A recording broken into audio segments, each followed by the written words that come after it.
Yorgos Karazinas, a farmer in Kretinga district, together with his father, keeps about 100 Holstein or Holstein Friesian cows whose productivity is impressive.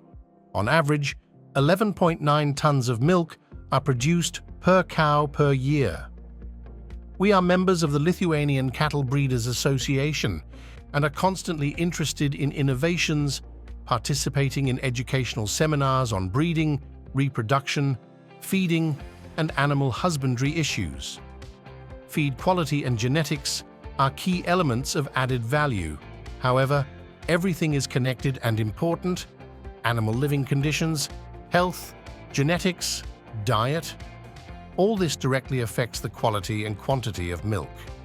Each cow in the farm is valued individually, and the breeder is selected based on which traits need to be improved and the exterior refined, explains Yorgos Karazinas, who participates in the project Horizon 2020, R4D, Resilience for Dairy.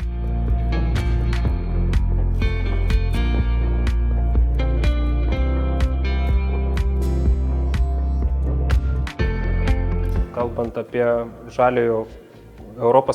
žaliojo kurso iškeltus reikalavimus ūkininkams, aš kaip pavyzdys ūkyje naudoju 3 dalykus. Tai pirma būtų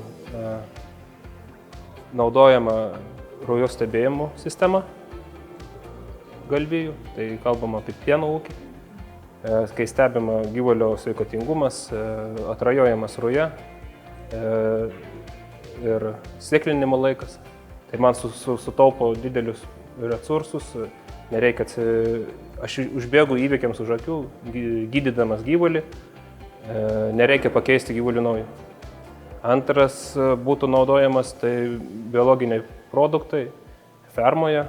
Tai tų biologinių produktų nauda tokia, kad aš sumažinu azoto patekimą į aplinką.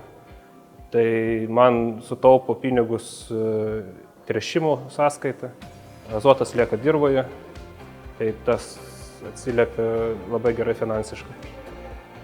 Trečias dalykas tai būtų tikslusis vairavimas traktorius. Tai sutaupo man netgi, galima sakyti, pusę darbuotojų etatų per sezoną. Ir vienas dalykas laikas, kitas dalykas kuro sąnaudos.